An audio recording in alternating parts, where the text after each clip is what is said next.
Little black book, you know what time it is. Time it is. Time it is. Time it is. Time it is. Every ego when I did find out, I was like, oh no, like I can't be on board with this anymore. Like this is getting blown out of proportion. Oh. And it's not right, and I don't condone it. Oh. Hey guys, and welcome to Little Black Book. You know what time it is. Listen, can I be honest with you? We got to hold some people accountable. Yes, we have to hold David and Madisson accountable because their behavior is gaslighting. It is deceitful. It is disrespectful. It is cheating. And it is absolutely wrong. Now, listen, I want to be fair. I totally actually understand.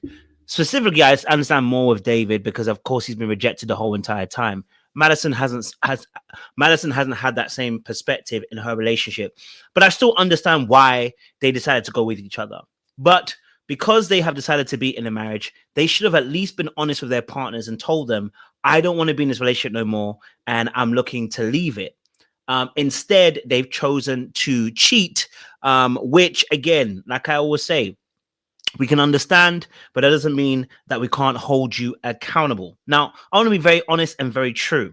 I think the reason why I felt some type of way about seeing David and Madisson is because I've been on both sides of the track. I've been at Alan. I've been, the David where you've been rejected, and then you go out and you cheat. But I've also been on the other side where like you've treated somebody good, or you feel like you treat someone good, and they've stepped out on you, right? So I can understand, right, from both perspectives. Either way, the two of them do need to be held accountable for the behaviors that they exhibited.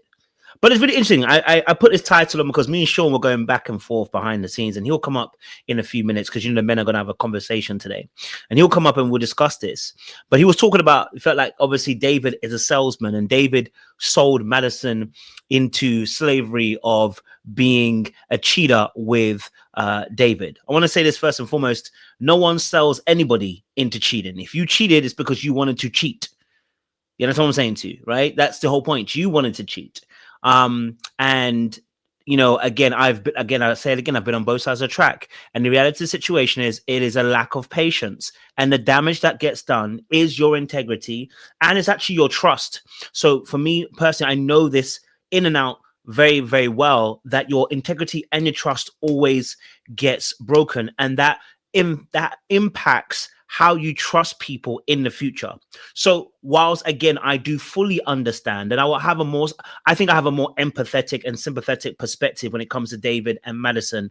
I understand how this process and being in this process and how it can be so painful that you're with somebody who you don't necessarily like. I'm not even saying they should have even quit the marriage at this point, because I understand it's TV. I understand also the fact that you're married to somebody who you don't have no emotional investment to. But cheating in this instance, you could have just told the partner, we don't want to be in this situation. This could have been a conversation where we say we don't want to be in it no more. I'm done with it, right? Because again, people are invested. You've decided that you're going to be committed.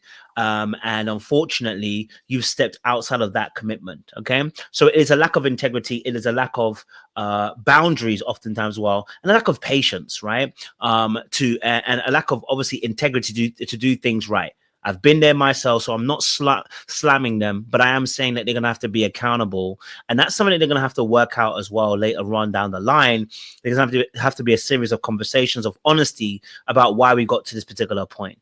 We know that David and Madisson are together now. That is something they're going to have to work out, right? But in the process, they actually have hurt people down the line. They've, at least with Madisson, Alan is going to be hurt because he put his all into the situation and was gaslit the whole entire time. Now, David is lying because, again, I know he got rejected, but he lied to Michelle's face through and through. And I know he didn't want to give her satisfaction, but he still lied. He still gaslighted. He lied to Dr. Kyle. He lied to us. He lied on the after party. He knew exactly who he was texting, right? And it wasn't his cousin.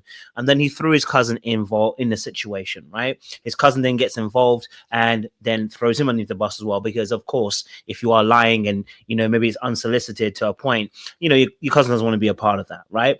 So, David has to be majorly accountable in this instance because he also added a third party to lie on his behalf. And that is problematic in a sense. Now, do I think it's toxic? I just think it's just stupid. I think when people cheat, they're not really thinking, right? You're thinking about you in that immediate moment. And sometimes you're just not thinking on a broader perspective and a long-term basis. And so that's why I do believe that David must be accountable, and he cannot use anything else as a scapegoat. He chose to do this particular behavior irrespective of his situation, and did not communicate because he felt like he had the right to. And that's what cheating often involves, right? It's boundaryless behavior. It's not being honest. It is robbing your partner the opportunity to adjust and be like, okay, cool, if it's not working, let me go my way. And it's very painful and very hurtful for the person who's been cheated on. Okay, so I want to be very fair and very, very real about that. And that's something that I've noticed myself, and I have to be very honest about it in that space. Again, I totally understand why they did it. I understand that they are even together right now. And I'm not here to shoot down their relationship. It's more power to them. If they can make it work and they're going to be honest about it, cool, I understand. It's just that the way it happened, it became messy. And obviously they've had to both gaslight their partners into actually not believing that they're doing what they're doing. You know what I mean? Okay. Number one, it's just sloppy cheating, really, to be honest. You know what I mean? If you're gonna cheat properly, man. That's what I'm saying. That's my little bit of toxicity there. You know what I mean? Like, if you're gonna cheat properly, man. You know what I'm saying? You're gonna cheat and get caught like this. It's just basic. I mean, you're gonna text the wrong person. It's just and cheat like, come on, man. You know what I'm saying? Cheat like you gotta be a little bit more careful if you're gonna cheat. Like, you know what I'm saying? But hey, look, all jokes aside, all jokes aside, it is political situation to be put into as well. So we're gonna have a nice little conversation. The comment section is members only. So if you are in the chat right now, we've got 100 people in the room. Please do me a massive favor, like this live right now. I want you to like it right now. Let me do a quick little house rules here first and foremost as well. Listen, it's members only conversation in the chat right now. We've got men coming onto the panel to discuss the latest episode of Married at First Sight as well. Okay. Now I want to also let you guys know I'm starting a new segment on TikTok as well. So if you are on TikTok, because I know the US people got banned, but you're back thanks to Trump. Then Monday nights at 5 p.m. EST, we're gonna be going live on TikTok to have relationship talks on there. So if you are a TikToker and you're on TikTok, join us on Monday nights, 5 p.m. EST. We'll be going live on my TikTok called Black Muscle. I'll probably end up shifting it eventually, but it's just because I haven't got 1,000 people on the other one, so I can't do lives on that just yet. But we'll be going live on that channel talking about relationships as well, and just keeping it interactive so you guys can actually join in and have your say. So if you're somebody who wants to be involved in conversations, you want to be able to say your piece, you want to be able to have more dialogue, then join us on TikTok. It'll be Monday 5 p.m. EST. We'll be going live on there for a couple of hours as well. On there. Another thing also too, listen, again, if you haven't become a member, then listen, become one, because we've got 100 people in the room and I'm sure it's going to grow in the next few minutes as well. So you can actually become part of this conversation on Married at First Sight. If you love it, then make sure you guys are subscribed, but you also joined our membership. It's £1 a dollar. It's not going to kill you. Okay. I made it cheap because I'm not here to rob you. Okay, all right. I wanted it to be a part of our community, so make sure you grab your membership. It's £1, it's $1, and sign up sign up for it so you can be a part of this team every month. We do membership lives every month, so it'd be good to have you guys on here. And some of the lives are members only in the chat as well. And especially if we're doing Ready to Love, I'm going to make sure it's members only. So when we're doing Ready to Love and we're doing interviews, just know I'm going to do members only. So if you're not a member, you will definitely be commenting. You know what I'm saying? So we're going to keep it cool. All right, listen. Let's get into this. I'm gonna get Sean up because I think it's a real conversation. Me and him are gonna probably go back and forth a little bit because I think we have different points of view on certain things. Yeah, Madisson and David definitely have to hold him accountable. What I will say is also, can we just quickly want to mention this, Thomas and Camille. Now, can I say this? Now, Camille called him a little B word in the bedroom. I need her to check her language. It's getting a little bit crazy. I need her to chill. It's showing that she lacks a little bit of decorum, but she's lacking also a respect for her husband, Thomas. I just needed to chill that down calling him a B word, and she kind of threw it underneath the guise of a joke. But that way that she's going on by being so dominant and then throwing that in, got to be very, very careful. It's going to lead to disrespect very, very quickly. She needs to be very, very careful about that particular behavior. I think she needs to watch on that one as well. Juan doesn't want Carla at all. We could have been doing some whatever Kama Sutra or whatever poses it was, tantrum, sex or whatever, and none of it was him really getting close to Carla. So I'm gonna need him to, and he made some statements that I was looking at him like a bit weird. He said, when they were talking about her Instagram and the fact that she was sitting on another man's lap, straddling almost kissing that man because he was gay, he was like, yeah, it's cool, I don't even care. I said, I don't care if it was gay or not, bruv. That photo should not be on your page. You are married to me. This is embarrassing. I wouldn't want this to be on the page. But he was so cool with it. He said if even he would have probably ended up hugging him and kissing him. I said, maybe Seaway was right. Maybe we got to look at it differently. I said maybe we need to look at it differently. I said, oh no, maybe we need to look at whether he is, just saying, just a little bit too comfortable. Okay. And then obviously, Madisson, Alan, I felt like they both had made some great points. I know Alan obviously made some misjudgments about Madisson and her being this party girl who just has sex, without any attachments. I think that was a bit of a wild statement. I understand. I do totally get it as well. In that respect. So, I understood why she was, I understand why she was a little bit frustrated. I get it. You know what I'm saying to you? So I totally get it. I totally understand why she was frustrated in that space as well. So, I get that as well. So it makes sense, he definitely, he ruined the momentum. He just kind of ruined it a little bit. You know what I'm saying to you? But she was never feeling him anyway. Let's be honest. She was never feeling him anyway. And then went out and stayed out late to 2 a.m. to 3 a.m. in the morning. Nah, sis, you a problem. Yeah, you were out drinking to 2, 3 a.m. in the morning. We might have to ask whether she got a little bit of a problem when it comes to drink. Just saying. And then and that's another thing. Wait, she was out drinking 2 to 3 a.m. in the morning, but was having a problem with him having more than 2 drinks. Now, Madisson, you have a problem with people drinking, but you went out drinking to 2, 3 a.m. in the morning. Make it make sense. So yeah, that's a bit weird. I just realized how weird that is. Okay, and then obviously Akechi and Imem, shout out to Imem for kind of sticking back. Akechi playing 21. It's not a problem, him playing cards. It's the fact that he just was not invested in that situation. That could have been a really fun, beautiful, naughty couple, cute kind of date, but he didn't care for Imem. So it didn't mean anything, and it made it worse because it's like, oh, at least if there was some like intentionality behind him bringing out the cards and it was like about him actually liking her, we might have given it a pass. But the fact that you don't like her and you're trying to bring out cards and you're taking her for ice cream like she's a kid, I said, oh no, nothing wrong with ice cream, by the way. You should always go for an ice cream dates. You know what I mean? So I can't lie to you on that particular aspect.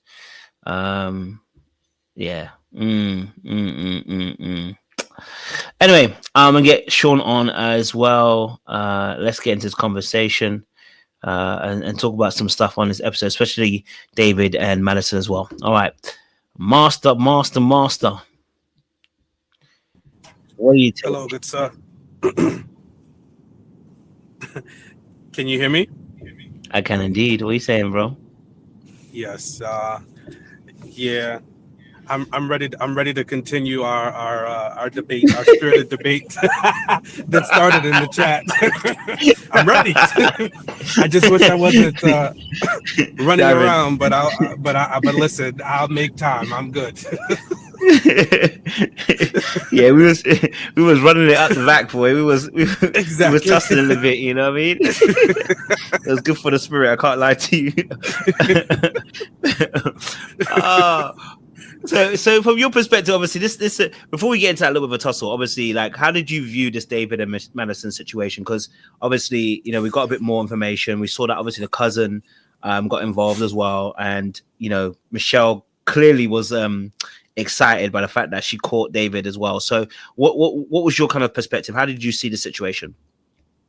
Well, I want to start off by saying, and I think, you know, obviously tomorrow we'll go deep with the rest of the panel. But I just feel like, and it's the nuance of it all, you know, because there are nuances to the situation. So I'm not going to sit here and be like, oh, I'm so high and mighty that, you know, I'm holding David's feet to the fire and there's nothing that Michelle could do that would warrant him to be a cheater. You know what I mean? Like, I don't want it to come off that way. Right. And I also think that Michelle was looking for any reason to be like, gotcha, so she could not look like the bad guy.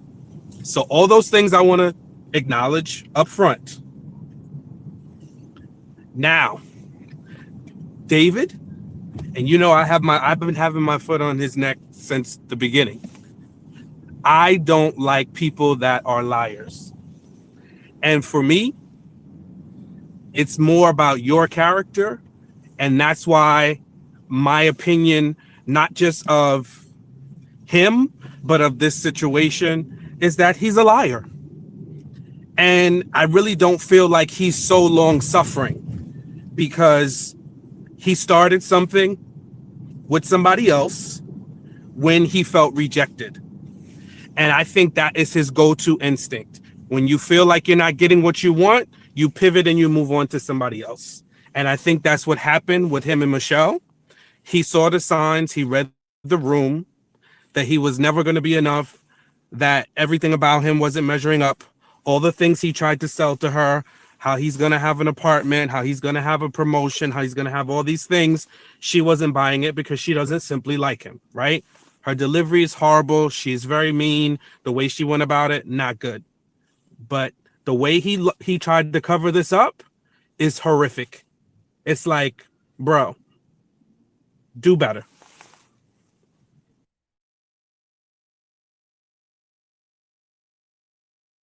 Yeah, I can't lie to you on that one. You know, I think, you know, to be fair, you know, if you cheat, you know, it is lying, it is deceitful, and it is reality destroying, man or woman, whenever they cheat. You know what I mean?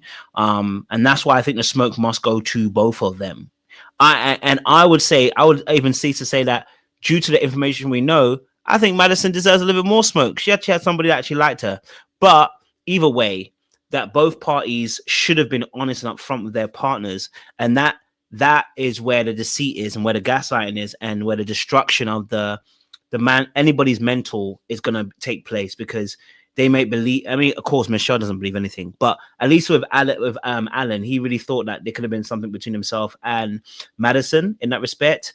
Not only that, obviously, and I know this up front. I ain't gonna lie to you. Listen, when I've cheated, I've done some mad things. I know that the darkest thing of it is that, especially if you're in the same vicinity, you can look a man in the face and be like, yeah, everything's cool. Meanwhile, you know you're smashing his bird. And that's diabolical.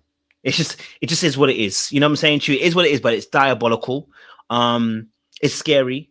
And it's very painful. I've been on both sides of the track, so I know what it is. Like, I've been on both sides of the track, and I remember being on a side of the track where it's happened to me. I wasn't even angry about the man. My brain just went to a place where it's like, are you laughing at me? Are you laughing behind my back? That's where your mind goes to. It goes to that kind of place. And so I can only imagine how painful that could be when it comes to that situation. And that's why a lot of times as well, I think for men too, why when your girl cheats, you just got to get out of there, you know, in most cases. But you know, definitely, I think both of them do need to be held accountable. Yes, Madison obviously definitely gave some dark ass advice to, you know, to Michelle, and that's why I said that. Yeah, to be honest, she might have to have a bit more smoke. What are you thinking, Sean? Who deserves more smoke? Yeah, no. Is it a David or Madison? It's David. Yeah, no, we're not going to do that. We're not coddling no grown ass man, and Wait. that's why I'm just not coddling him. There's no way in the world we're gonna say, oh, she gets more smoke than him. Abso-freaking-lutely not. He was just out to dinner with the man and his wife, and meanwhile, based on what we know, or how we're piecing it together, he's sending a text to her right across while he's looking at his face, smiling at him, trying to be a friend to him, and he's telling his wife he want to eat her up. Yeah, I don't think that he gets he gets any less smoke because Madison is also duplicitous. No, not at all. So are we saying that you're saying that David deserves more smoke than Madison? Yes. I don't know. I really don't know how you can make the deduction because the very same thing you're saying. Madison had to lie to Michelle in her face, then gave her advice. Yeah, after she knows she's eating up her man. Yeah, and then obviously at the same time as well had to lie to Alan about her actual feelings about Alan. She's dragging Alan actually along. Like Alan thinks he has a chance. He doesn't have a chance. So I personally think that Madison's got even more smoke for her, and a little bit, tiny bit more smoke that needs to come her way because the person she's in a relationship with actually wants to try and make it work. At least with David, we know Michelle don't want to make it work. We know that already. Like, it's only the fact that it's a moral thing in terms of the fact that he's made a commitment. But actually, at least with Michelle don't want that brother. But Madison, Alan wants him. Yeah, I'm sorry. You can try to twist yourself into a pretzel and try to find some way for David to be less culpable, but I still think that he needs to be held accountable.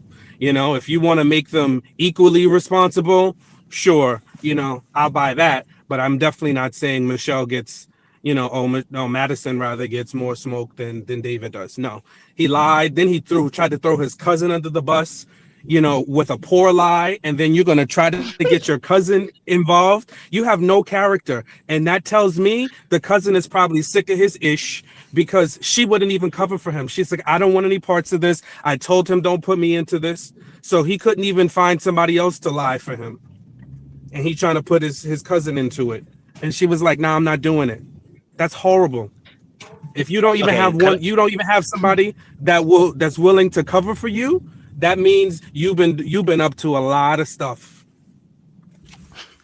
We need to work this cousin because I think here's my thing, right? I believe that David definitely has to be accountable. I'm not going to take that away from him, right? Here's my thing. I just think to myself, as a cousin, right? She said too much. I think the cousin said too much. I think all the cousin needed to say was, it's nothing to do with me. It's between you and your man. That's why I just feel like the cousin said a little bit too much. That's what I'm saying. Like, I just think to myself that when someone tries to drag you into that situation and it's their partner calling you, I'm just like, you know what? Talk to your man. Don't bring me into it. Because once you say something, right, you're now in it. Do you know what I'm saying to you? So for me, I just feel like the cousin just said a bit too much. Like, maybe I come from a particular school of thought, which is like, if someone drags me into something, I'm gonna be like, hey, just talk to your man, or talk to your girl. Do you know what I'm saying to you? It's not my place to tell you nothing because I'm not in your relationship. Do you know what I'm saying to you? So for me, it's like, no, go talk to your man. You know what I'm saying to you? Like, go and talk to your man. You know what I'm saying to you? So for me personally, that's why I was like, the cousin did a bit too much for me. I was like, yo, you didn't have to say anything. You just had to say, listen, go talk to your man. And it would have been neither a yes or a no. It's just a simple aspect of, I'm not involved. You know what I'm saying to you? Yeah, but it's too late for that because the cousin, David sent him to the cousin. She already talked to him and he sent him to his cousin. And then you reached out to your cousin to ask her to lie. And then the cousin said no. And you still didn't man up. She did. She said, I told David. She said in that conversation, she said, I told David, I don't want any parts of this. Don't put me in this. Yeah. Exactly. Okay, so that's her telling it. Yeah, that's her telling him right now, don't put me in it. So there comes a point when how much character, like it's just, that's why I just have no wiggle room for him. Because at a certain point, when do you fess up to the lie? Because we all You don't. lie. I'm not saying we don't. We all do. But there comes a time when you just need to let go of the lie when you realize there's no way. But he's still going. He's still pushing with this lie. After his cousin said no, don't keep me out of it. And then, so you get what you get. At a certain point, people need to be caught. And I'm sorry, I have the feeling that this is why the cousin would not do it, because she's like, yeah, David, this is too much. I'm not covering for you like this. And you're putting me out there. And this is not just some on the side thing. You're calling her out to tell this woman a lie on national TV. Meanwhile, you are sleeping with your castmate. Not even you just cheating with some random girl. You're sleeping with your castmate or fooling around, whatever y'all are doing with your castmate. Yeah, no, that is diabolical. That is low level. And he tried to use a woman to cover him, and she refused, and because she's smart and has character for herself, and she shouldn't be covering for him. And now, guess what? He's exposed. Because you might have not been as exposed as you were if you would have found some way to mitigate it. But no, you still just, I ain't gonna do it. Yeah, no, I'm good on him. And then the way he reacted shows his character. When he was trying to talk, when he was confronted by her,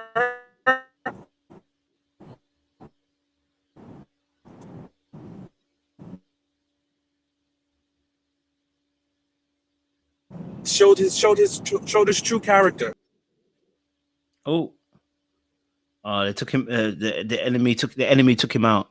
The enemy took him out. He'll come back. Here's my thing, right? And maybe again, my dark arts is kind of showing here. I just felt like, you know what I'm saying? If you're gonna ask me to cover for you, he's back, so he can explain himself. Sorry, Sean, it cut out, bro. Go for it. Oh, my bad. I was on a rant. What's the last thing you heard me say? You just want the cousin, so frick. Because I was talking for a long minute. I didn't realize you couldn't hear me. No. We heard you, but it just literally it cut just now.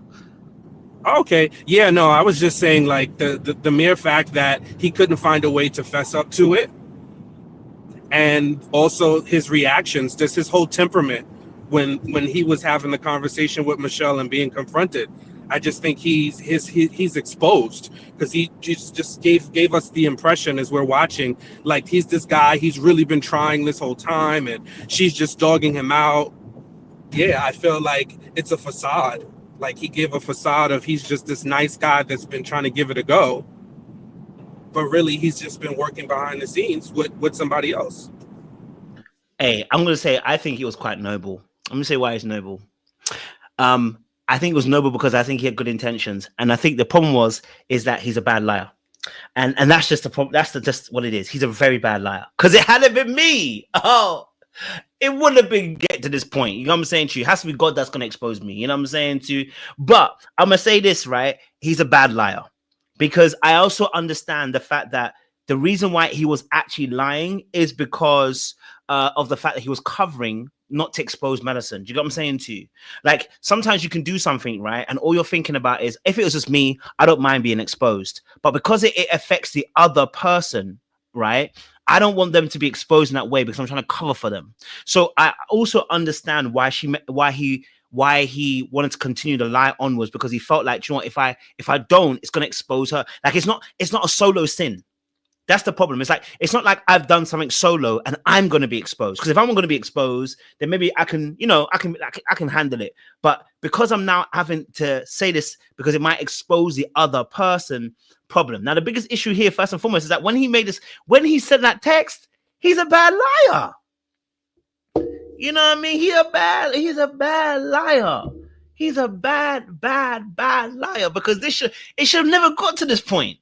But when you got a bad lie, you know what I mean? Like, you know what I'm saying to you, it was bad. You know what I'm saying to you?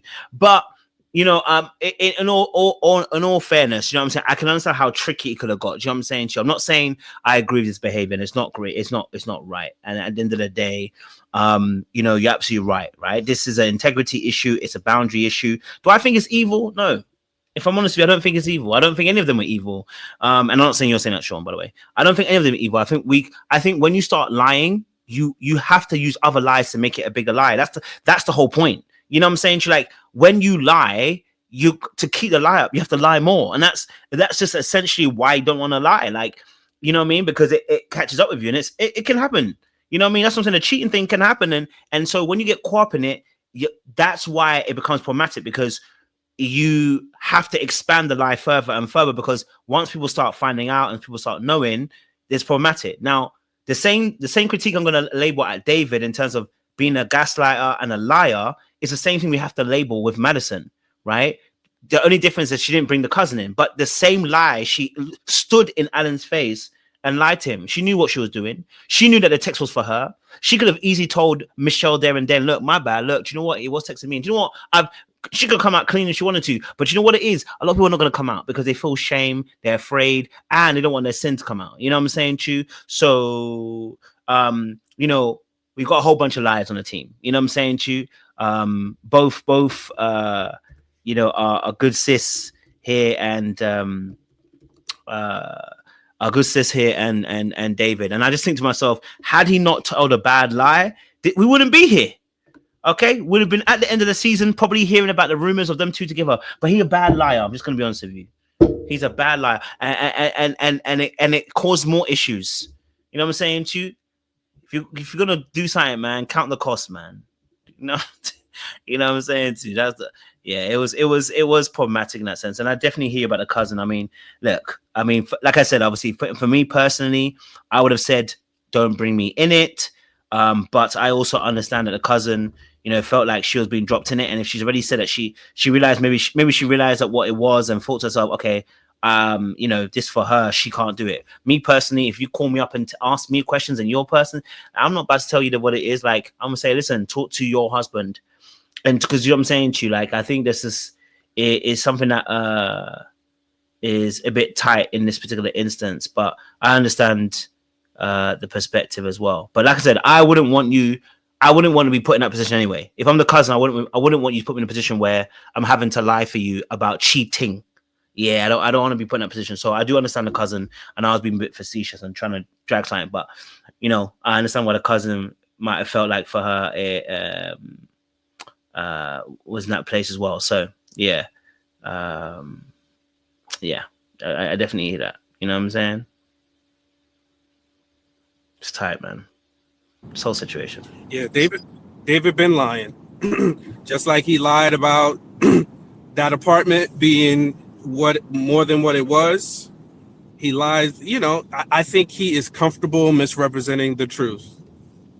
And I think he just misplayed his hand, because usually people that, like somebody that lies, and especially if it's in a relationship, the person has to want to believe the lie.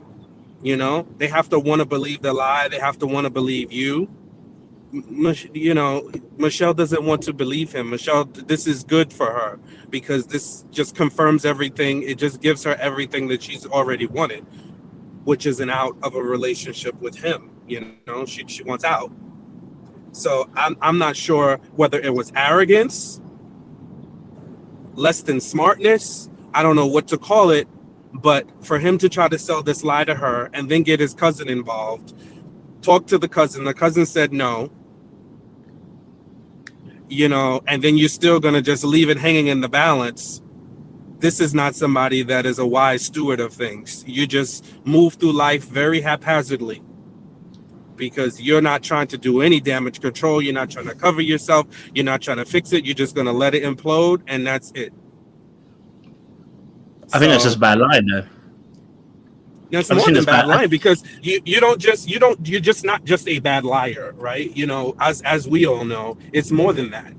It comes from some place, and that place to me is his character.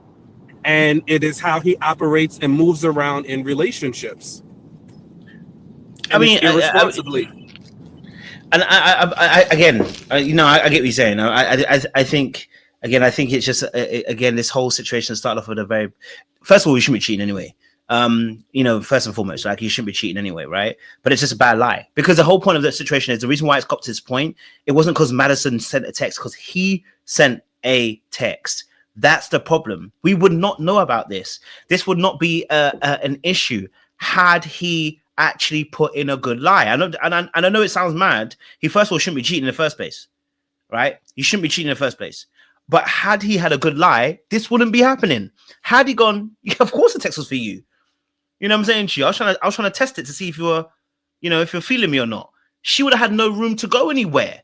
It's the fact that it was such a bad lie. He's a bad liar. It's not like he's.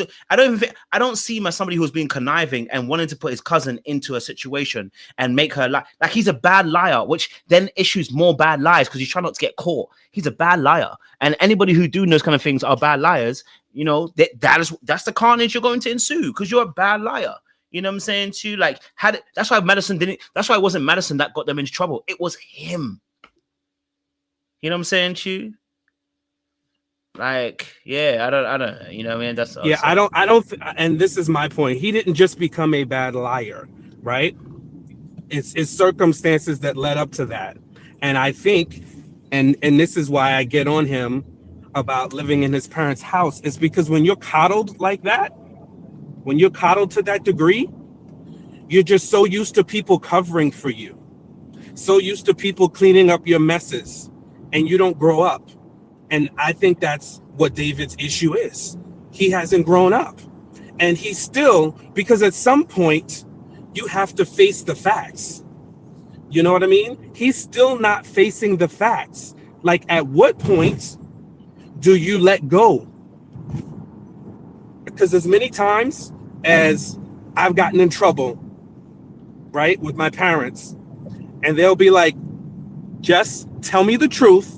Stop the lie, because if you keep lying to me, you're going to be in even more trouble. And I know my parents aren't the only ones who told their child that before. And at a certain point, I'm like, okay, mom, okay, dad, this is what I did. This is what I did. You fess up, you confess. Even cops get criminals to confess to crimes that they did. So he still would not confess after being hit with so many brick walls. So this is what I'm getting into, is that he's highly problematic because he still wanted to carry on with this ridiculous lie when he's backed up against every single corner. And that is his character. It's horrible. And he's coddled, and he's a little baby that needs to grow up. I mean, what does that say about Madisson then? Why would she choose him? This is and this is the problem. Stop making it about. It's not about Madisson. We're talking about David. This is David's problem right now. But no, but in this scenario right now, we're talking about how David got caught up in the lie, because just like you said, it wasn't Madisson that sent the text. It was David that sent the text that went to Michelle incorrectly. So David needs to own that part, and David needs to be accountable and get to the root cause of why he lies the way he lies, and what's the issues with his character. Madisson can be next, and I'm sure we'll get into her, but that doesn't excuse David. I'm not excusing him, but I just think to myself that, like I said, I think I hear what you're saying. Listen, I'm not going to disagree with what you're saying in terms of maybe what areas he can mature in, what he can mature in, right? But like I said, this is it's bad lying, and of course you already have your perspective on David. That's the whole point. You really think he's this immature individual person, right? So that's your perspective. But my thing is looking at it going from another perspective, which is that, you know, unfortunately, when you are carrying a lie, sometimes you're going to try and ride it out to the very end, right? We used to say a thing as men, like as young boys, I should even say, when we were younger, is like, ride that lie out to the end. You don't admit that until you're dead. Do you know what I'm saying to you? And so sometimes people ride out the lie till they're dead. Do you know what I'm saying to you? Now, is it right? No. And I do agree that there's an aspect of it, which is there's a maturity aspect in that, right? Of course, a maturity of actually coming to face the music. Some people don't want to face the music. Now, as you said, obviously with your parents, you might have had a safe enough space to come and actually be able to confess that lie, and then actually go, yeah, cool, I did it wrong, because you might have been rewarded for telling the truth. Some people don't have that perspective. So, again, in that aspect, I do understand what you're saying, in that place. I would say that, and like I said, I'm coming from a very dark place. It's just a bad lie. And then because he's a bad liar, there has to be more bad lies involved.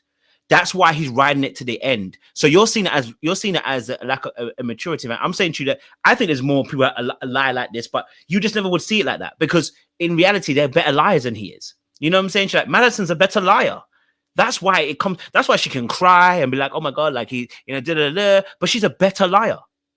So she's not going to come across that particular way. You know what I'm saying to you? So it's not going to come across that way. We don't know if she'll even own up to her part in the situation. Well, actually, we do know, because she should have owned up to it now, because actually Michelle actually brought it up to her. So I'm saying to you that I hear it, but if you don't give that same critique to Madisson about the lying aspect and how it affects them in the same way, then I'm going to look at you some way, because there needs to be some balance in this particular commentary. That's what I'm saying. You know what I'm saying? That's what kind of pushback I'm giving. I'm saying, hey, I can rock with you, but let's make sure that we're going to apply that same shtick across the level, because you're talking about people coming clean and holding on to a lie when the other person also too was lying and has not come clean either, and lied in the person's face. You know what I mean? Like, I just want to make sure we come with the same spit. You know what I'm saying? That's what I'm saying. Yeah, I love how we just want to equate two different people that have two different circumstances. I'm talking about David. And when we talk about Madisson, we can dig into her. I think what led Madisson to lie are very different reasons. So yeah, my commentary is going to be different for Madisson than it is for David, because they're two different people. So okay. I don't think they're the same. I'm not saying she's less responsible or less culpable in this cheating situation than David is. No. She is also responsible for cheating, and horrible and diabolical for being able to lie and look in Michelle's face and also cheat on Alan, and then look at Alan and give him this sparse of hope that's never going to happen. So yeah, no, I 100%, feel like she's, she definitely has her weight and responsibility to hold. Is that the commentary? Is it the commentary with Madisson? Have we finished? Where's the energy? I don't understand. Like, what is the need? Why do you feel like you need me to say something negative about Madisson for you to be fulfilled? Like, why do you need my opinion to be the same as David as it is for Madisson? I don't understand what's the necessity. It's about the weight and the energy. I don't, but because I don't have it. So I don't expect you to feel the same way about Michelle or Madisson as you feel about David. Your opinion is your opinion. I disagree with it. I disagree with it, but I don't need you to have some type of levity. Like I don't need that. I don't need that. I'm saying to you that you're not weighted. You're very heavily weighted on David, and both of them are the same people. That's what I'm trying to tell you. So, but your energy for David, two different people. Your energy for David is way too heavy. It's the same way that we did with Nick and Hannah. Your energy is so heavy for them, and it's like it makes no sense when they're both doing the exact same thing. So I'm waiting to hear the weight that you're about to bring for Madisson. So you're going to be waiting a long time. You're going to wait a long time because it's not going to happen. You can't give a fair assessment. And as are you, but you're also biased. But you're biased as well. I said both of them. No, you haven't. You sympathized. Yes, but you've also sympathized, and then you also said that you feel like Madisson is more. You feel like Madisson is more diabolical. I said if we're going to give a bit more smoke, it would be Madisson. But even my commentary, I'm saying that both of them, liars, gaslighters, and they both lied in each other's face. But I said if we were to give someone a bit more smoke, I think we should give Madisson a bit more smoke, just because of the fact that I didn't actually liked her. You're saying opposite, but the smoke that you're even giving David to Michelle to Madisson is completely different weighted. Like, at least if I don't mind if you were like 50-50, 45, I'd hear it. But you ain't even that. You like 80-20. I'm Listen, like, bro. I don't know what your scale is, but you can't tell me what my scale is. I'm telling you. Like that. Well, that's how. I'm sorry. That's how you feel. I'm gonna hit you with that apology. You know, I'm sorry you feel that way, but you're not gonna make me equivocate somebody that I don't feel like they're two different examples. Gentlemen, please, gentlemen. Yes, straight. I got to jump in here because it's getting wild. Okay, listen. Oh, Trey, this ain't nothing, bro. Nah, it's gonna get wilder because here I go. Listen. You know, I was about 90% agreeing with Sean on principle, at least on principle, until that last segment. Really, that threw me. That threw me because David and Madisson are in the same boat. They're doing the same things, but you want to add more weight to the other. That's just weird to me, bro. Just weird. But let's get back to the matter at hand. David, since you want to focus on David, let's talk about David in this situation. I'm not gonna lie to you. I'm a little torn because on one hand, as I said, on principle, yeah, I don't like it, bro. You lying. This is ridiculous, and it's the situation. Honestly, you really don't have to lie about it. Oh, but he kind of does, depending on who person he's lying for and how bad this looks. The thing that bothers me, or that I can't, maybe this is just me and my sentiments. The thing that I can't get over is, for some reason, I'm struggling. Why is this an issue? Michelle, you don't care about this man. You don't. You're not going to say yes at it today. You're not. I had a visceral reaction when she told Pastor Kyle that blatant lie, talking about the door is still open. And I knew it was a lie. It was a straight lie. Like, what? Are you serious? Up until that point, I was like, okay, this is all bull crap, whatever. Then she's like, what, the door is still open? What? Excuse me? No. The only reason why she's upset is because he had the audacity to find solace into another woman that might want him back because she didn't. That's it. This is by ego. Now, on principle, I still agree with you, Sean. I don't like it. You're proving yourself a liar. I personally don't like liars. It bothers me. You know, I get it. But then I have to stop. Because for me to actually go fully into that, I would have to take this relationship seriously. And let's just keep it honest. None of them have, especially Michelle, have taken this relationship seriously from the beginning. Only until she realized she was getting a bad edit because she's looking bad, was she tried to give somewhat of some effort. That's the only reason why she's still in this. Because she understood, oh crap, I'm looking terrible. Oh, we can't have that. Now we're at a situation, I can make David look terrible. Oh, bet. Boom. Here we are. And if we're gonna be factual, let's keep one thing with factual. I heard you said earlier. Excuse me. David specifically said for her not to call his cousin. He specifically said, no, I don't want you to call my cousin. He didn't tell her to call her. That never came out of his mouth. Now, did he go try to cover his tracks with the cousin? Probably so. Hey, you might get a phone call. Then yes, the cousin probably say, you know what? Nah, I ain't in this, which is probably what she should have said and kept it at that. I agree with you, Kojo. The cousin said too much. It said way too much. I don't understand why you're talking like this, because you don't know Madisson enough to even tell her that. That's weird. It'd been different if this was like one of my cousin's marriages. He or she been married to their husband or wife for a extended period of time. I know the person, they're good people, and then I find out my cousin might be doing them wrong or whatever. That might be a different conversation, because I'm gonna have to talk to my cousin first of all. What are you doing? This is jacked up what you're doing. And if they come to me, especially if I know them, I've known them for a number of years, that might be a different conversation. But in most cases, nah. Don't talk to me. Go holler at your boy. Don't talk to me. Go holler at your girl. I ain't got nothing to do with this. My question was, how did she get the number? Because I know that David didn't give it to him. How did she get that number? Interesting.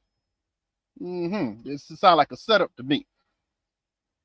But like I said, I only can go but so far in this.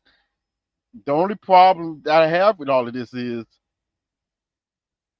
obviously there's some bull crap going on between David and Madisson, and they're trying to keep it on the low. They are in the same boat as far as I'm concerned. Because I do also agree with Kojo. David's a bad liar. I don't think he's accustomed to lying like that. He's not. He's not. But he was in scramble mode because he had to protect Madisson. And honestly, all he had to do, I'm not a liar, but I give you a great cover right here. Those same girls he said he was texting this and that third. Oh, yeah, I meant to send it to her, you know. It was a mistake. Oh, so you talking to the girls? Yeah, of course. You don't want to talk to me, so, you know, I'm going to find company someplace else. And what? You know, but that might be my dark side coming out a little bit, so, you know, we're going to leave that in the past. He did say that a little, too, Trey. Remember, he did. He talked about some breakfast, lunch, Roxy, and all of them. Yes. He was hanging out with.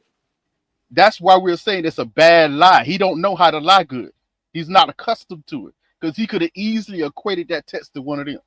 And I believe he was deadly honest about them. They're probably old relationships that he knew. And they decided, hey, you want to go get coffee in the morning? Yeah, sure. Boom. Okay, boom. Because he wasn't afraid to talk about it. It is what it is. But this particular thing, he's back against the wall. We all know if you like him, if you don't, you all know the Kevin Hart joke. She got the drop on us. I'm back against the wall. Help me. And he had no help. Exactly. Help me. Ugh. Help me. And he had no help. He ain't accustomed to this. But he was definitely covering for somebody. He was definitely covering. It's probably going to come out, and it was Madisson, you know. It is what it is. But he was covering, and terribly so. Terribly so. But like I said, I only can give him for so much smoke. And it's only going to be under the principle of the situation, bro. This is not nothing you should have been lying about. But given the situation you're probably in, I do understand it because this is some messy-ish. We ain't never seen this on Masterful. This is some messy-ish. If it all goes down like we think it's going to go down, this is messy, terribly messy. But it's hard for me to sympathize with Michelle because, to your point, I'm opposite of Sean on this. I don't like Michelle very much. I don't hate her. I don't talk disparagingly about her like, you know, you do David. But anything I've ever said about her is because what she has actually shown us. You know, that's it. So I'm not her biggest fan. But it's going to be hard for me to have sympathy for her in a situation that I know she's not planning to stay in, never wanted to be in, and is only just here to tread water to make it to the end. So it's all a bunch of bull crap. I can't take it seriously. I'm sorry. I can't take your character seriously. I am sorry. You know. Appreciate Trey. Appreciate Trey. Sean, you want to respond to that quickly, and then I'll get it. I say quickly, but do you want to respond to that, Sean, and then Easton will jump in as well? No, let Easton go. I don't. Nothing I have to add.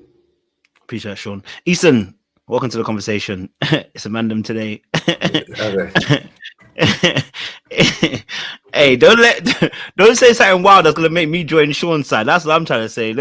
Don't make me join Sean's side today, Easton. This is a part of the season where everybody is trying to cape on their own behalf, trying to position themselves and jockey for the limelight and for sympathy and turn themselves into victims. And we can give them that here in a little bit more. But our first contestant is Michelle.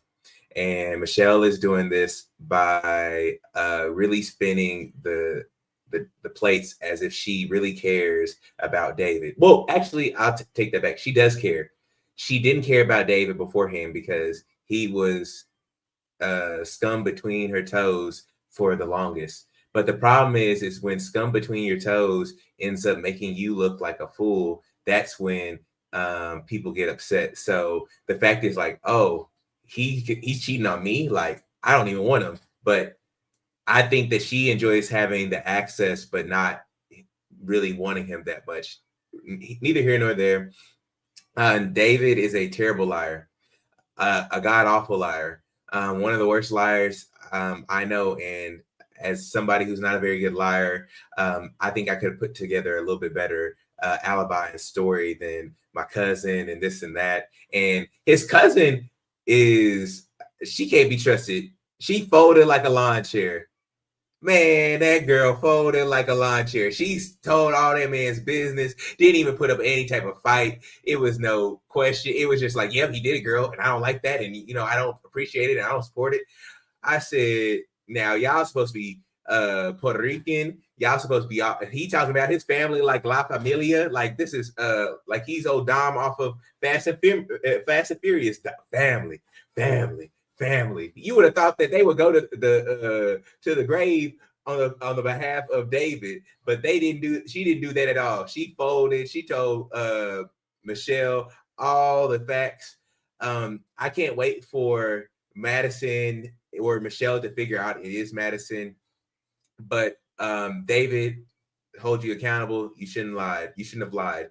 You are doing the common mistake that a lot of guys do, is that they are subjugating themselves to a lack of care or a lack of affection, and they just keep stomaching it. They just keep taking it, and then they do something erratic. Very much so like how Thomas was saying, he didn't say anything, and he kept trying and stuff like that. I think with David, the issue is that she doesn't like him. She was repulsed by him. He had more than plenty reason to go date somebody else, go on Hinge, go on Tinder, talk to Madisson, whatever it may be. But he should have just said it and did it. But instead, he wanted to keep the image going, and he lied. And now you look a little bad, but we don't got that much sympathy for Michelle because she is nobody's favorite, and we don't care at the end of the day. But David, you are wrong. You shouldn't have lied.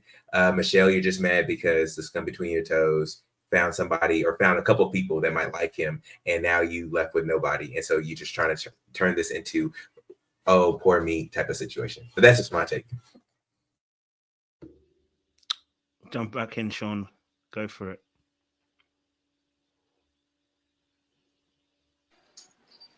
I don't know what I have to say. I mean, I think that we tend to lump things in, and I think that at the end of the day, David did what he did, Madisson did exactly what she did, and to kind of say, oh, she deserved it, is kind of like, nah, I just don't. I personally don't like that point of view. So I don't think she likes him, so I'm not saying, oh, she likes him, but I just feel like offloading some of the responsibility on her for what he did. And we still don't know how long he was doing what he was doing, because truth be told, it seems like him and Madisson have been forming a little bond since the honeymoon. So how long suffering really is he? So I don't think that he's just dealt with a whole weeks and weeks worth of rejection here, and now he's moved on to somebody else, and we can justify that. He hasn't been in this marriage for years. This isn't Love Island. This is Married at First Sight. So you're supposed to come into this process with an understanding that the person can like you, the person cannot like you. The same way Michelle needs to be more open with understanding, like, hey, you put your fate in the hands of experts. So just the same way that she needs to be accountable to the process and bend and flex, is the same way that he does. And just because somebody isn't treating you the way you want them to treat you, doesn't mean that excuses you to go step out. Advocate for yourself. Use your wits and advocate for yourself. But he's been giving her the impression, telling her, "Oh, I think it's sexy that you're so vocal." Come on, he's just making up stories, saying things that aren't true. Meanwhile, he's doing stuff on the side. Real quick, I do want to say that I do have to, big up Seaway, because she was saying this prior to this conversation, and I do believe that David is slightly, trying to big up his own character, but at the end of the day, I do think that David originally was trying to date Michelle and trying to make things work. I don't think that he was trying to, cheat or have people on the side. I think he went with all good intentions. At some point, enough is enough. The issue is that us as men, we have to be more. I guess we have to be more confident in our position and more confident and not take the verbal lashings or the I wouldn't say physical abuse, because I don't think that withholding intimacy, maybe that might be considered some type of physical abuse, but that kind of physical abuse that maybe David was getting, and just accepting it and being like, okay, it's cool. I think he should have at some point in time been like, hey, this isn't going to be work for me, and then just exited gracefully. But instead, he is probably a little bit too worried about what people might think of him, and that's fair because he is on a show. I think that's my issue with all this. Listen, we're trying to equate certain things to people with. I can't be still forgetting this is a reality TV show, and these people are being paid to put on a show for us. Okay, it just had to be a little bit of realism behind this, going behind the scenes. But there's also a reason why I don't take everything too seriously that they're telling us either, to a certain extent. Sean said something. David was suffering or putting on this act of suffering. I never saw that from David. He never acted like he was suffering. We, the audience, kind of put that on him because of his treatment from Michelle. The audience put, he must be suffering because she's doing this and that and third. David really hasn't been acting like he's been suffering. He has asked the question though, and it happened during this episode when it was sitting with Pascal, which I have an issue with Pascal, but it really, bro, but that's a different subject. David, when they finally challenged Michelle, like, okay, when David finally started to get into the real issues, hey, this started from the very beginning when you say you didn't want me, blah, blah, blah, right? Y'all remember that. If you notice, the conversation was shut down immediately, mainly by Pascal and Michelle. They didn't want to go back there because they knew that was the real issue. But a question was asked. Well, Michelle, what are you looking at all of this? What do you really want? Because you said in the beginning you didn't want me. Now all of a sudden, what do you want? That's where the question came from. And her answer was, hey, what Pascal asked, was the door still open? And she straight up lied to say it was. Like, stop it. But to David's point, I don't think the issue with, in the beginning, I agree with Easton. In the beginning, I think he was trying his best to be all about Michelle. He got rejected. It happened. Okay.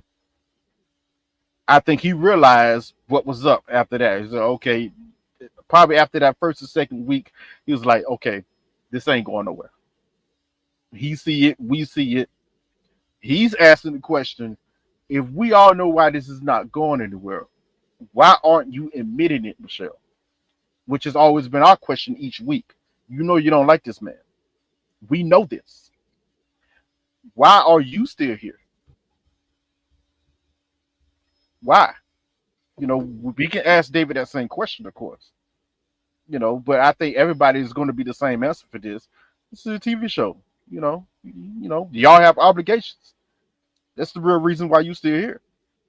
Because if you was really about yourself and cared about yourself, you would have bounced weeks ago. But you're still here. And want to give us this song and dance of you trying when we know you're not. and then you want to get butthurt when some other woman finds value in something that you don't, which is her real issue. That's really what's about to come out.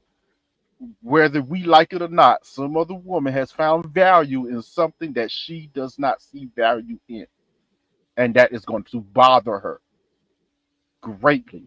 It don't even have nothing about David stepping out. Oh, the marriage. What marriage? Okay, nah, y'all just stuck together for 8 weeks, and we gonna, and it's going to be a no at the end. But we're going to get a little bit of drama along the way. I think it's about to hit the fan. The only person I actually feel bad about in all of this is Alan. Like, bro. But yeah, he's getting bumped. Oh man.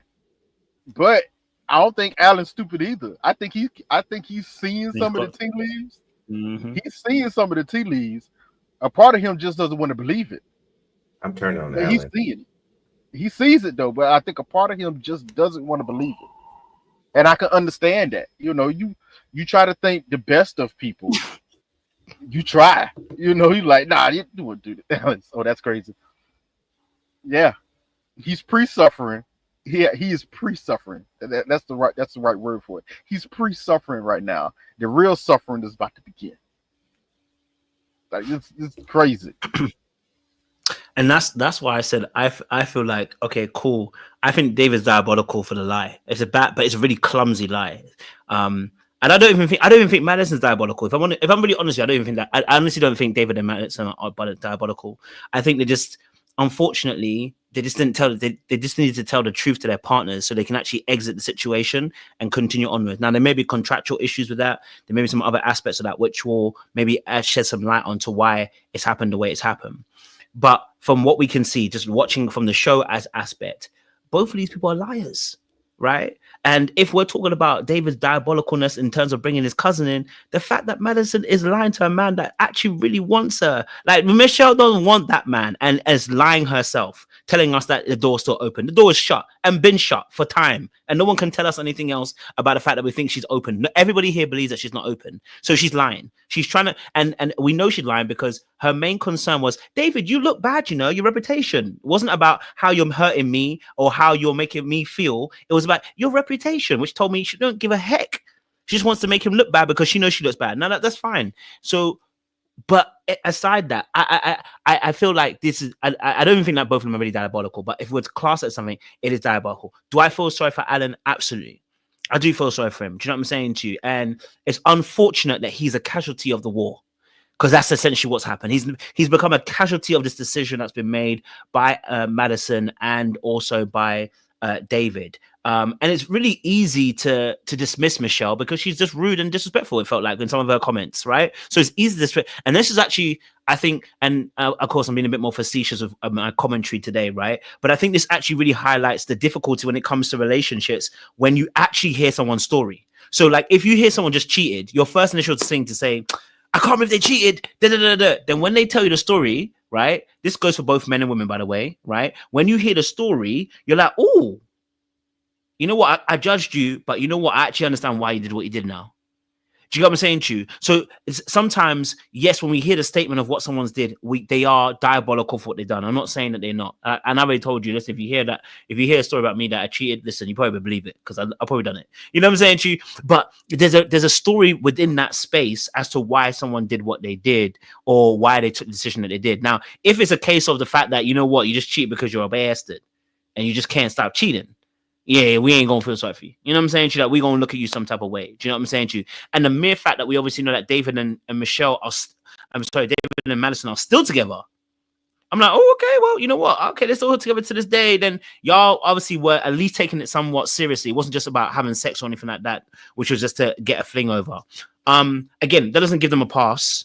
It's just to say that I think that I think they should be equally weighted with the smoke that they're coming with, right? Because if David's diabolical, then I think Madison's diabolical, because that woman looked in the man's eye and has shifted the goalpost on so many times. You know what I'm saying to you about the real reason why she feels the way she does. Why can't I touch you? Why can't I get close to you? Why is it you disappear to 3 o'clock in the morning? This is not the first time either. Why is it that you're talking about my drinking, but you out here drinking?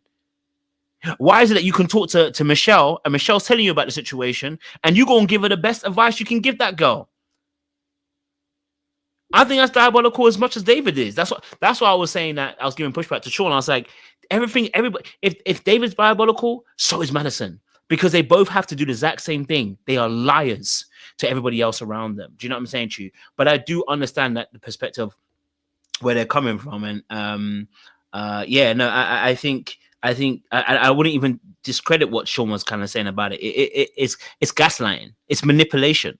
It is deceiving. And if I was to put myself, not in Michelle's shoes, because we know she doesn't care, but if I was to put myself in Alan's shoes, I could imagine how painful this is going to be. Like, of course, he's watching it and he obviously knows, but I can imagine how painful it is to believe that you are trying to make a thing work. You know what I'm saying to you? Like, that's what I want to hear Sean talk about. Because he out here talking about David diabolicalness because he's got a small room and a basement room, but not talking about the fact that Alan here has been hurt. A brother really thought he was going to find love with Madison. And Madison has sat there and lied to him. I want to hear the same weight.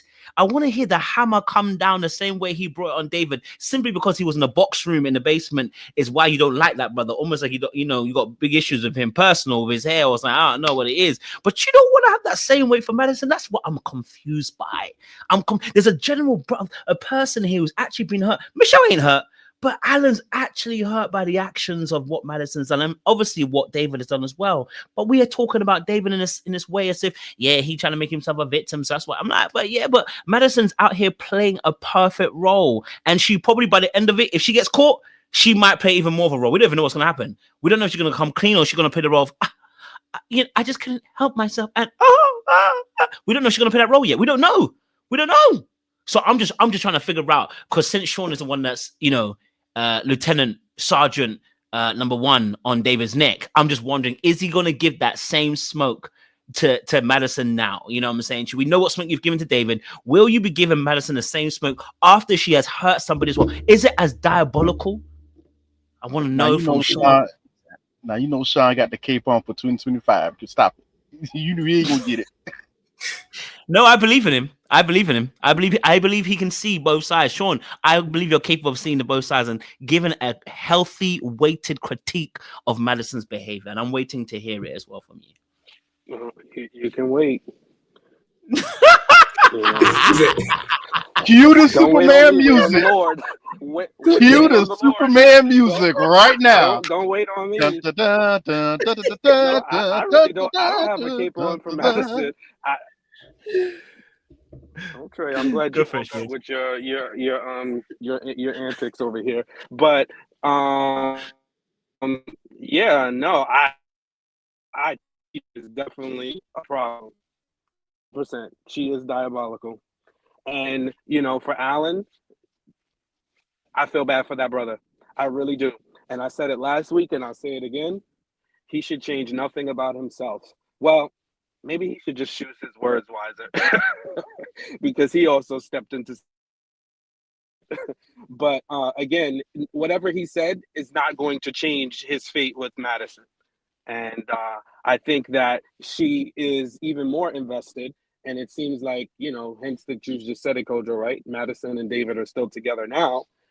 She is much more invested in that relationship than with him. So she has one foot out the door. So everything he does is going to either annoy her or push her further towards David. So, I really feel bad for him because it just seems like he's trying. And I hate to see somebody trying, I hate to see somebody trying and for no avail, with no effort on the other person's part. I think she dangles the carrot and continues to, give him hope of something that's just not going to happen. And I think that's part of the reason why he just fumbles over himself, because he's so enamored with her. He can't even pick his words wisely, when they're having these conversations, because he just, wants it to work so bad. So, yeah, I do feel bad for Alan, 100%. My heart goes out to him. And I hope he does find somebody. I think he may find somebody in this process. So seems like that's what the streets are saying. So I hope that for him. Now I would have to agree with Sean Alan definitely kept putting his foot in his mouth this episode. I was like, bro, don't do it. Now I'm going to say I understood what he was saying, and he was not totally wrong. I understood what he was ultimately trying to say, but I knew how it was going to be taken, and the tears came right on time, which was kind of funny, especially the second time when he walked in the apartment and tried to talk to her. As soon as you bring it up, she turns her head and immediately starts crying on cue. On cue. I was like, wow, that was masterfully done. Masterfully done. Wow. She's good. This girl is good. Yeah, he definitely put his foot in his mouth. Me to Alan's Assertiveness. You know, yes. So sometimes, this personal thought on this subject. Sometimes we as people, sometimes I don't think we understand present ourselves. Yes, there may be more to us underneath than what people see. That's true for pretty much everyone. But how you present yourself is how people take your presentation. You know, it's going to be their first thoughts. It is what it is. Because Alan was, even though she tried to shut him down, Alan was correct when it was in the gym. And he said, hey, when you first met me, when we first got to know each other, you said to me that you could see how I could come off as a pushover or people could run over me. She said that. She said those words. And she immediately tried to shut down. Oh, you trying to turn this back on me? I was like, no, you literally did say that. He was only making the same observation in return. Some of the ways you have acted, I remember the first episode we met her, and she was cool. Then she got the girl. She was on the bar counter, like girls going wild. It was like, oh, okay. I'm sorry, but you have. When I saw that, you presented yourself in a certain way, in a certain light. So how else am I supposed to take you now? Is there more to you? I'm quite sure that there is, but this is how you presented yourself. So it's good. It'd be hard pressed for you to get mad at people for the way they see you when you are partially the blame for the way they see you. If you get what I'm saying, like how you present yourself is how people are going to take you. If you got a problem with people if you have a problem with people seeing you in a certain light, take a step back, look at yourself first, and ask yourself the hard question: wait a minute, am I presenting myself in a certain manner that I do not want people to see me as? And a lot of people don't do that.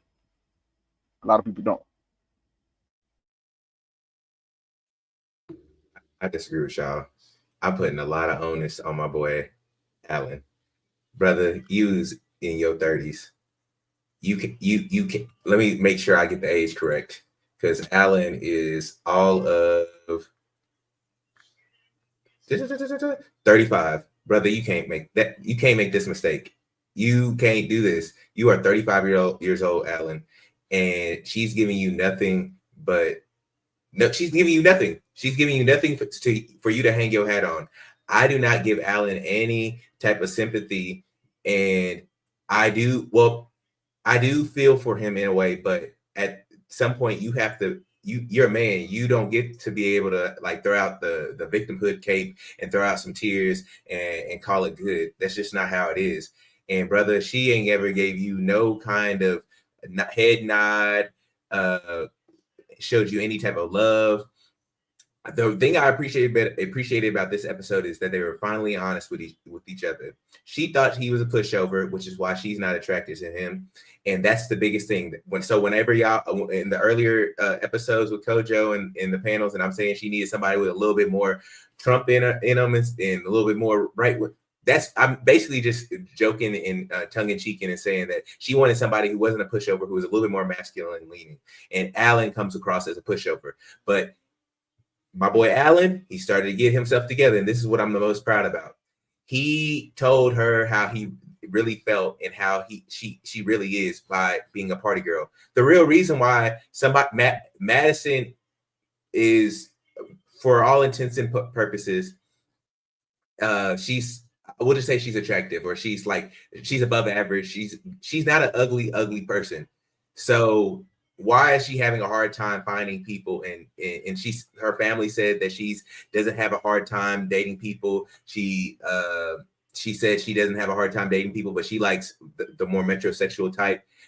She comes across as a party girl, the girl that is here for a good time and not a long time. And that boy Alan gave her a dose of her own medicine, and now she has to sit with it, because a lot of times people know that the image that they're portraying, but they don't want to sit in the truth of that. And so sometimes you can cape for it. You might have your friends and be like, oh no, he's just an a-hole, or he's just a F-boy, or whatever it may be. And dudes do it the same. Oh, she crazy. Oh, she don't do this. Oh, she tripping, bro. No, you need to sit in your truth and what you're portraying, and see what you need to do to address that, to get a better outcome. And Madisson isn't going to do anything to get a better outcome, isn't or hasn't done anything to get a better outcome.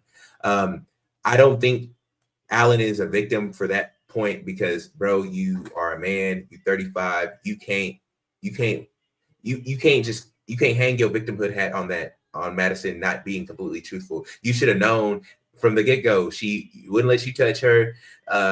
You have to stretch, you have to do all kind of tricks to get a kiss. Like, bro, you shouldn't have to basically give her an ultimatum and do a challenge to get a kiss. And so I was proud of him for that moment.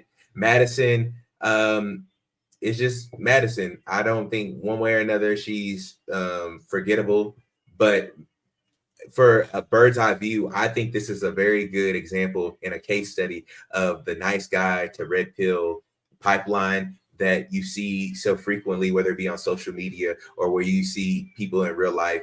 Alan is the guy who was nice, and Madisson basically, cast him aside for David. And when we figure out the truth, or whenever it shows out in the show, you'll see that this is going to hurt him. Now, some people might take this and this will be their villain origin story, which will lead them down the red pill arc. And some people learn this and just improve, and they keep themselves and they maintain their integrity and who they are, and they just continue to do their thing, and then they find the right person. But Alan is the perfect case study of what this is. And so, yeah, I put 80% of the responsibility on Alan and about 20 on Madisson.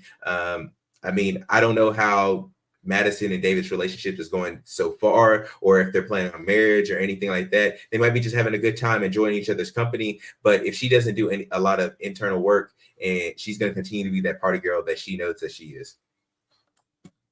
You know, it's interesting as well about the Madisson situation is that when she was having a conversation with Alan, because you're right, at the beginning, and he mentioned it, at the beginning, she did say to him, she felt like he was a little bit soft, a little bit sensitive. Meanwhile, when he calls her out and says, actually, I think you're the one that's more sensitive, right? Now you're almost crying about the fact that he said you're sensitive and saying, but this is what I wanted out of a partner. No, it's not, because when you were talking about him, you didn't want him to be sensitive. And this is the manipulation that she's ended up doing, because again, just like David, okay, they bump, I sure would say they're bumping their gums and they're lying, right? And they're being manipulative. Okay, so in her behavior, she doesn't, and I think this is also really important, because like you're saying, what's really important is that she actually is more sensitive than she actually wants to give credit for. And so she acts like she's a hard nut, but she isn't a hard nut. So her reason for why she didn't find him attractive I think that's more about herself. I think that's more about the reflection of seeing something in him that she doesn't like about herself. Because if you're saying that he's very sensitive, you're sensitive and you admitted it. So what was the issue? The issue is how you probably view the sensitivity about yourself. You don't like it, and you don't like him for being that way, right? Now, I listening to her conversation with him, it's interesting how, how he called her out, and I felt like that was a really powerful moment, because we saw the dynamics change, and you saw the power shift into Alan's hand. Once Alan's like, I don't really care about anymore. Like, you're not going to walk over me no more. Like, I've allowed you a lot of room. I said, you know what? I liked you a lot. I cared about you. But now I'm going to tell you what the absolute truth is. As soon as he told her the truth, she now shifts the goalpost from being about, I just wish you would talk out a bit more. I wish you would be a bit more assertive. Now I've been assertive, and he wasn't even rude about it. Now you're pissed off. And actually, the thing that he called her out on, she actually is. The party girl is actually you. Now, the part where he went wrong is when he said about the sex is transactional. That was the part where he went wrong. He should have never mentioned anything about sex being transactional. He should have left that part alone. But the party girl part, he was on the point, right? Very on point. Because if you're going to be going out, and it's not the first time that whenever an issue happens, she goes out the house and stays out to 2-3 o'clock in the morning. Yeah. And then you admit that you was out drinking with people, which is, of course, you're going to look at it some way, right? And so, I definitely felt like the call out was essential and it was needed. I felt like the call out had to happen. I felt like the call out was good because what it did is it let her know that she's on alert.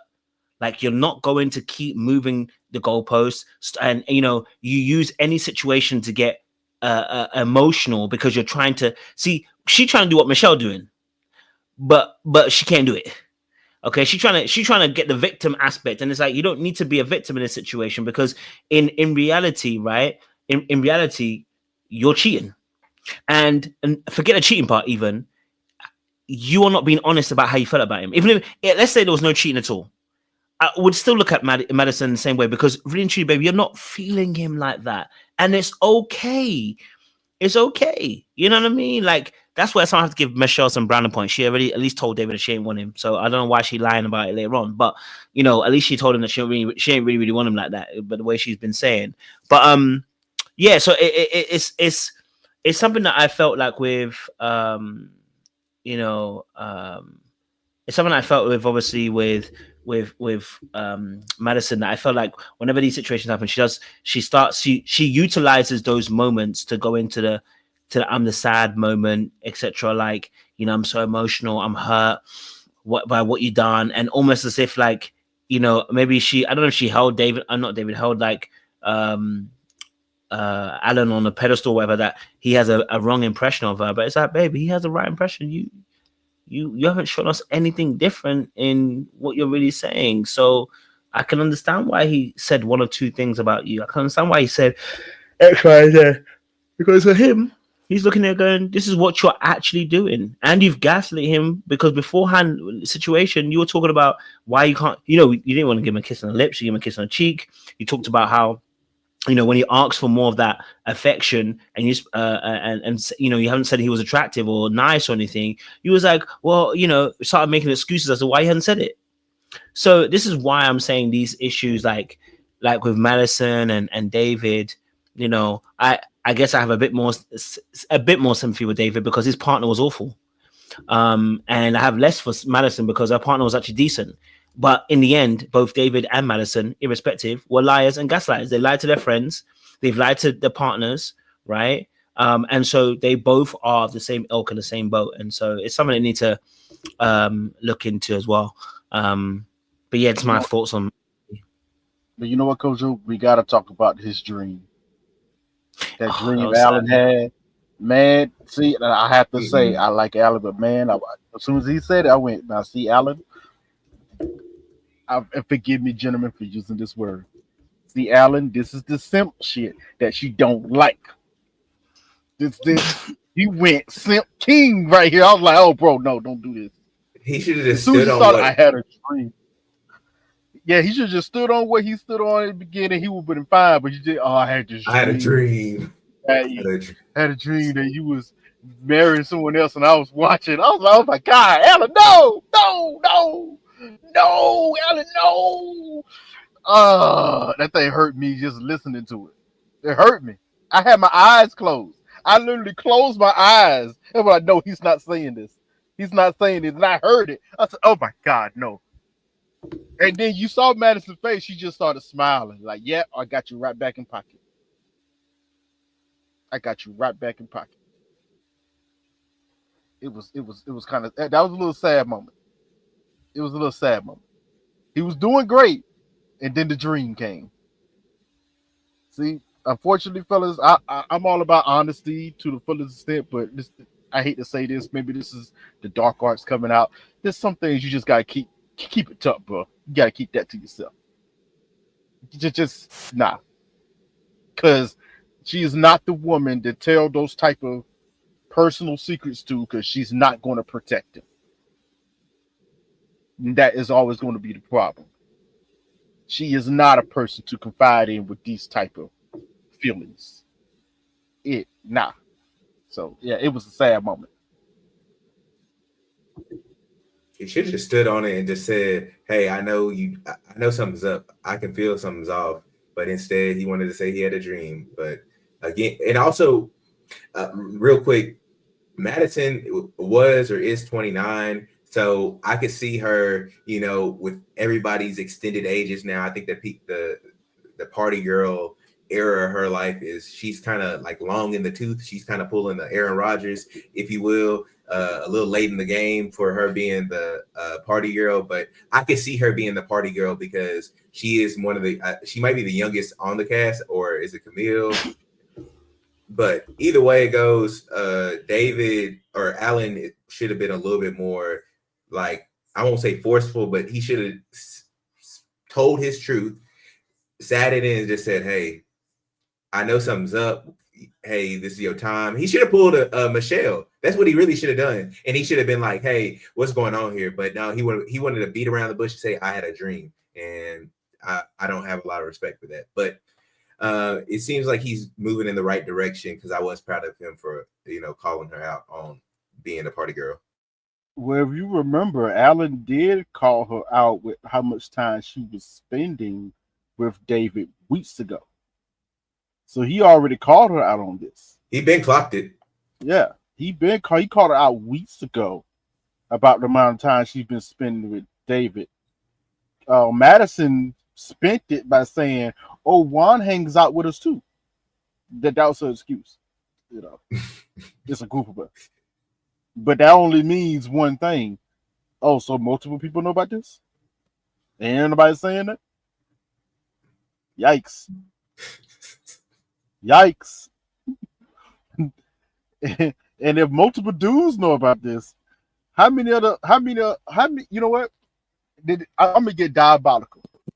When the women were having the conversation about the text messages, yeah, Madisson didn't look surprised at all. But you know who else didn't look surprised? Carla. She didn't look surprised at all. I think she knows something was going on. I think she knew something was going on. And Juan too. Because every time you hear Madisson, give an excuse of who she's hanging out with, this and that and third, it's always Juan and Carla. Oh, Juan was there. Carla came down. So how much they know? And not saying nothing. It's nasty. It's a possibility. Let me be fair. It's a possibility of nasty work all the way around. Just a possibility, though. And this is why you don't pull Alan at the table with the catchy, because he came out like the white knight, protecting everybody, trying to call Akechi out just for this to blow up in his face. And now he got egg on his face, and he looked like a Captain Save him, and nobody's here to save him or do anything on his behalf. And this is why you don't do it. But I digress. Oh, and hot take. How you throw that in there, Easton? What? He might be cooking just a little bit, though. He might be cooking. It's wild. He is burning that food to a crisp. He might not even. Those things don't go together. I think he's grilling. You know why? Because I was going to say this might be wild, but I'm gonna just go on a limb and say it. I think MM and Akechi might be in the same boat in a couple of weeks, especially after this episode. In the same boat as what? Somebody messing around. Homecoming. That boy going to homecoming. And he in Houston, so he got it. It probably was PV homecoming. He was having a good old time. Didn't even care about it, man. But we'll talk. The real quick. The issue that I have with him defending the whole situation is that it's more of a character defined. Like, in his mind, he thinks he's noble, and it somewhat is noble for him to defend or him to call out or him to put himself in this position on the behalf of a mem with the Keiichi or anything like that. But a lot of dudes know, like, hey, like, I would stay back, or I would just chill, or the nice guy play doesn't always work in this case. And he's thinking that, oh, if I come in and I'm the knight in shining armor, this is gonna make me look better. It's an entire character flaw, and I think that that's what Alan does. And Alan's character flaw kind of intruded in on that situation with Amendment Nikeshi at the dining table. I don't think that that's just like, I think that this is probably something he does regularly, or especially like if he's talking with people or if he's dating somebody, he thinks that this is going to be something that helps him maybe garner the admiration or love of that person. I disagree. I think he's a nice person. He seems like a genuinely nice person, a good guy. He saw a scenario where a man was disrespecting his wife, and he stepped in to say something. I don't think that because now Madisson and David are cheating on him, that then he should have not said anything. I don't think he was doing that. It didn't come off that way, like, oh, I want attention, or I'm trying to get clout, or he ever mentioned it again to Madisson, or we saw a scene where he was like, oh, what do you think about what I said to him? No, I think he was just doing that because it was the right thing to do. I think we should always do, in most instances, especially when it's safe to do so, the right thing.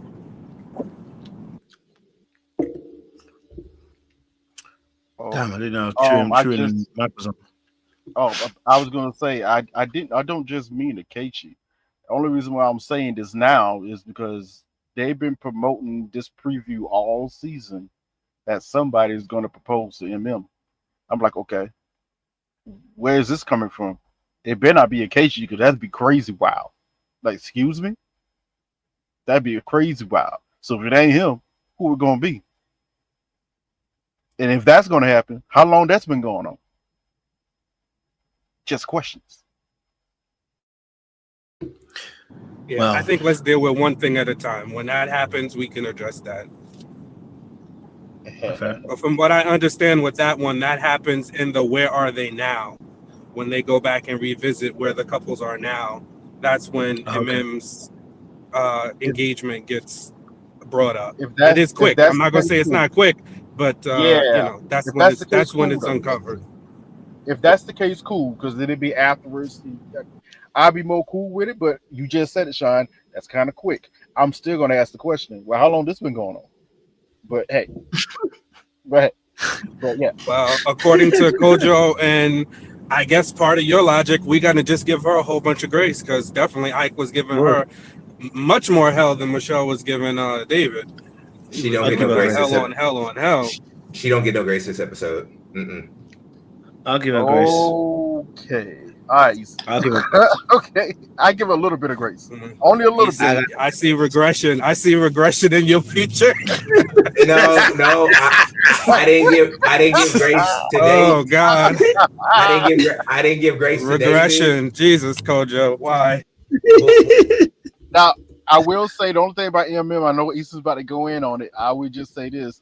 I do, at this point now, I do put her in the somewhat same boat as Michelle.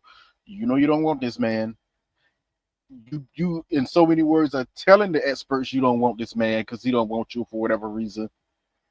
Why are you still here? Let this ish go and move on.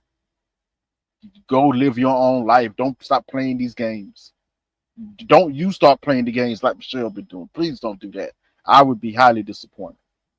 But yeah, that's the only boat I would put it into. I was like, all right, MM, I think she knows this is not going anywhere. This is, we're just here because we don't want to get fined. This is what it is. But you don't have to fake the funk with us. Then that's going to be my issue with a lot of these couples, because they're contractually obligated to. They're going to fake the funk with us, and you really don't have to. We still get the same show, but don't fake us, because we ain't stupid. I definitely hear that. Well, listen, our time is up, boys. Our time is up. You know, I don't want to discuss the whole show because that's for tomorrow. You know what I mean? Let's save a little bit. And then we had a good debate about Alan, Madison, and Michelle, and our good boy David as well. So quickly want to read out the results because obviously there was a poll, 171 votes. 59% of people believe that Madison is more of a diabolical liar. Sorry, 60% believe Madison is more of a diabolical liar to 40% with David. So over 200 votes now. So in that space, it looks like the polls sided with Madison being a greater liar, but that could be obviously because we have a more female audience as well, and that could, sorry, I shouldn't say female, more woman audience, and that could sway things too. So, but from what we've seen is that at this point they believe that Madison is more of a diabolical liar. Look, we gotta go, okay, but I'm gonna let Sean wrap it up as always, you know, to quick benediction, and then we'll get out of here as well.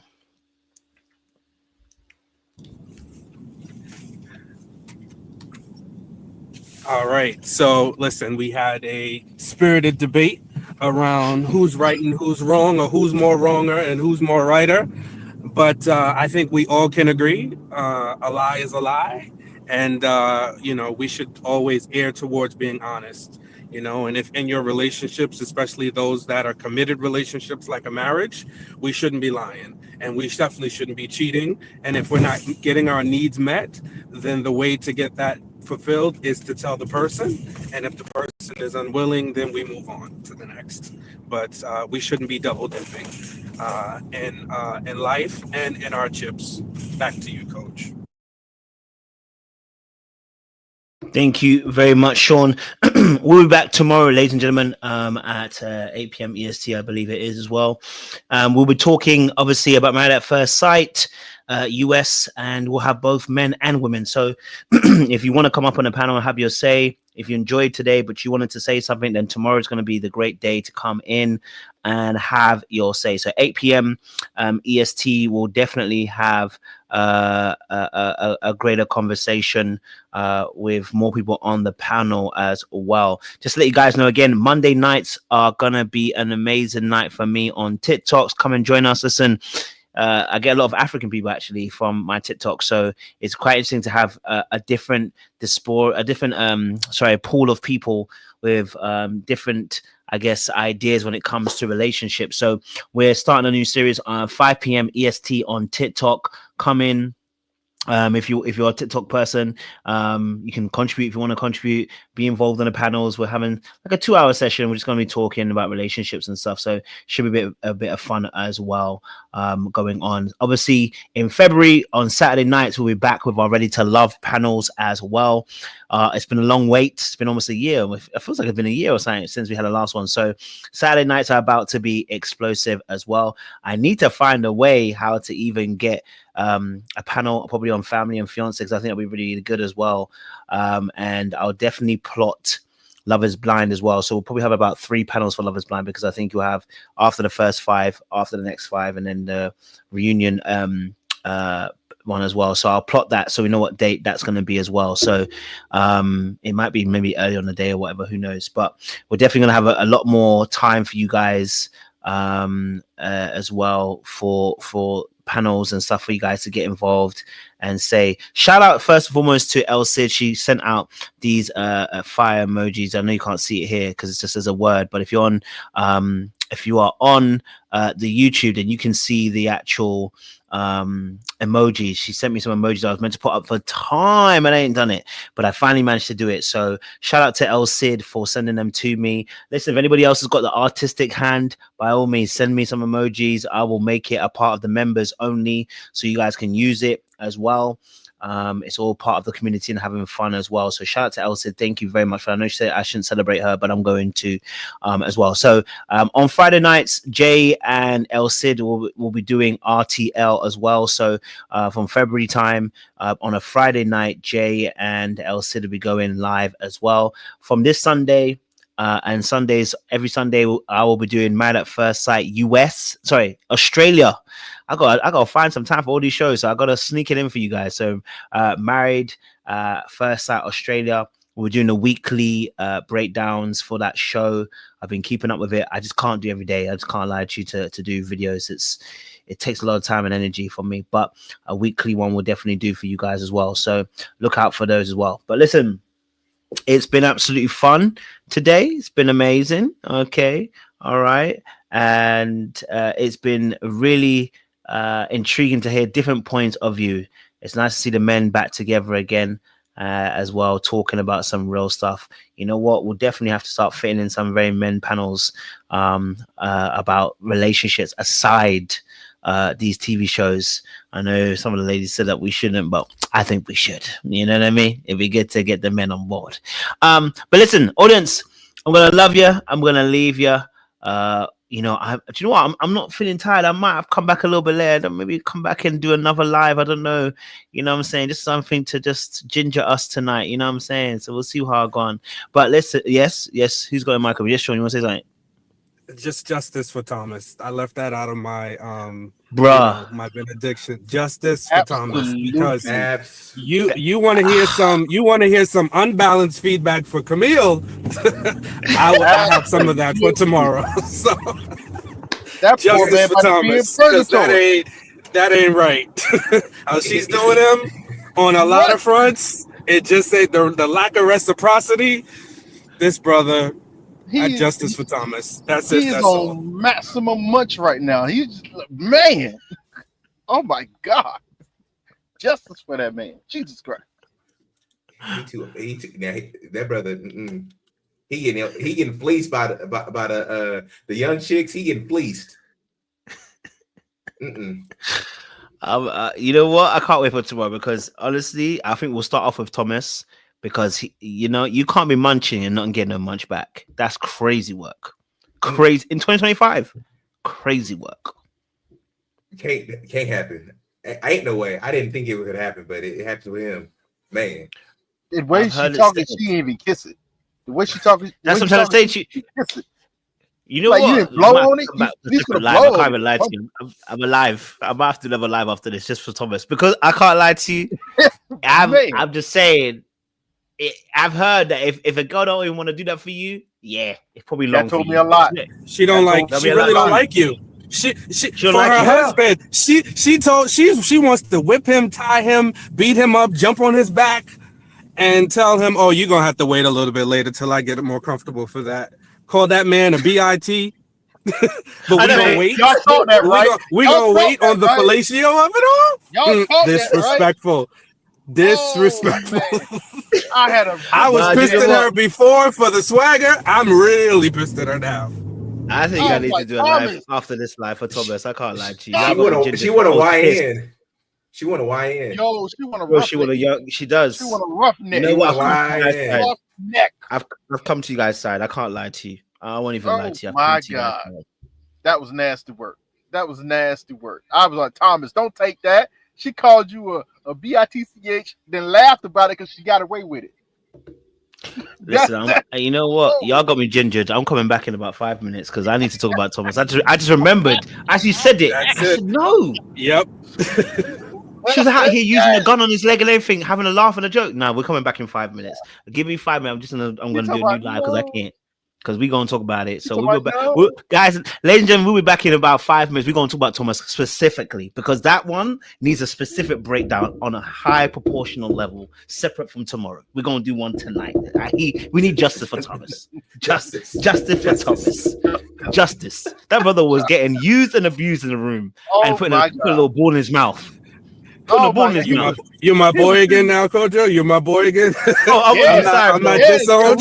I'm on your side for this one, bro. I can't even lie, bro. Lockstep right now. I had that man screaming out. She wants a gangster. It is what's what the safe word? That's not the balance you wanted, but hey, I gave you some balance on this other side.